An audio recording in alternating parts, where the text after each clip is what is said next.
We're here at the Pacific Northwest National Laboratory, one of the Department of Energy's Office of Science laboratories, where we work on a wide variety of national missions, environment, national security, fundamental science, and energy technologies.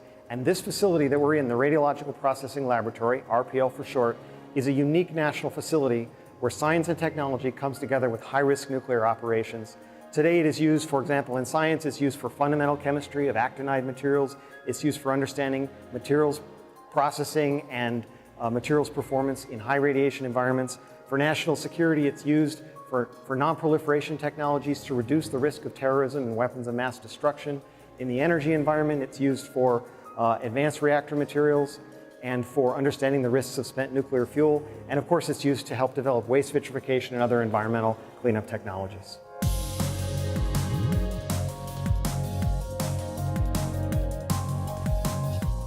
The Radiochemical Processing Laboratory is an excellent facility for doing research on the complex interfacial chemistry in a radiation environment. And with this facility, we have unique capabilities that enable us to do this science in a very challenging, complex operational environment.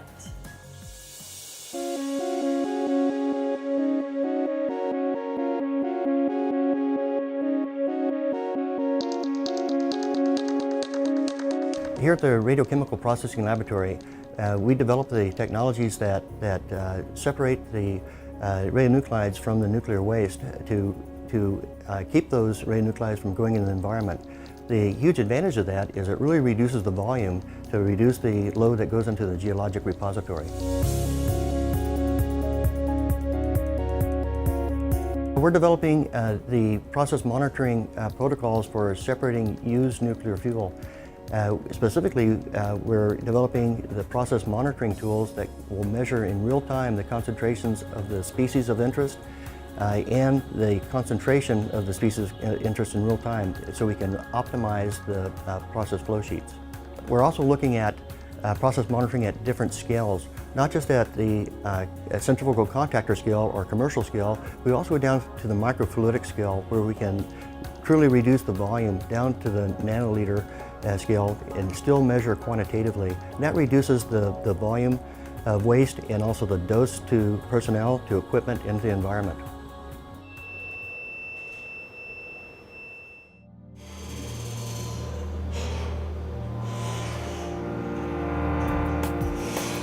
The Radiological Exposure and Metrology Lab complements RPL in that we provide researchers about 15 very unique radiation sources, all the way from neutron to gamma ray to beta and X-ray.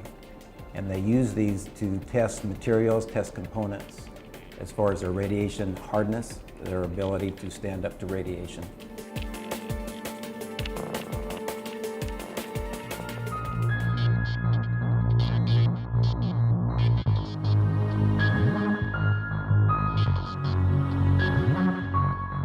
Another area of focus here at the laboratory that's very important to us is nuclear forensics. We understand that the threat of material proliferation is evolving.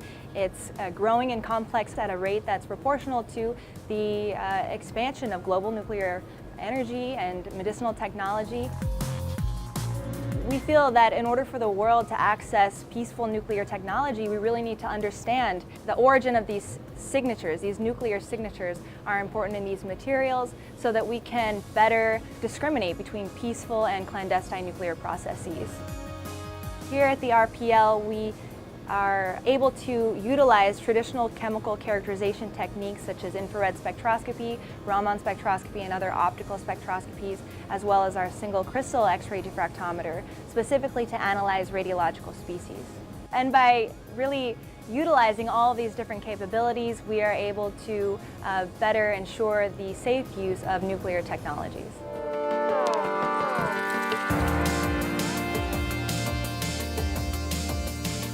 The Radiochemical Processing Laboratory is an amazing facility because we're able to receive irradiated, very highly hazardous materials and cut them down to a point that we then transfer them to our FIB, where we produce samples that we can then transfer to other facilities, including this one, where we have a high-resolution STEM.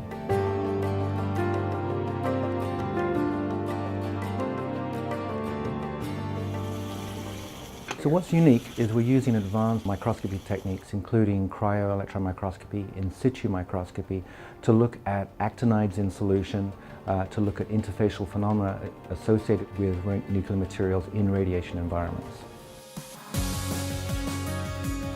PNNL is making a significant investment in the radiological microscopy capabilities for the RPL. By the end of the year, we'll have a suite of 3 quiet labs optimized for this purpose. These labs will contain a state-of-the-art aberration-corrected STEM, a FIB-SEM, an environmental SEM, and atomic force microscope. Each of these tools will be dedicated for the study of radiological materials ranging from tritium to plutonium. What's exciting is these cutting-edge tools will enable us to do leading science to look at and study interfacial chemical phenomena at solid-liquid interfaces in situ. We're excited about the future here. We've been investing in this facility.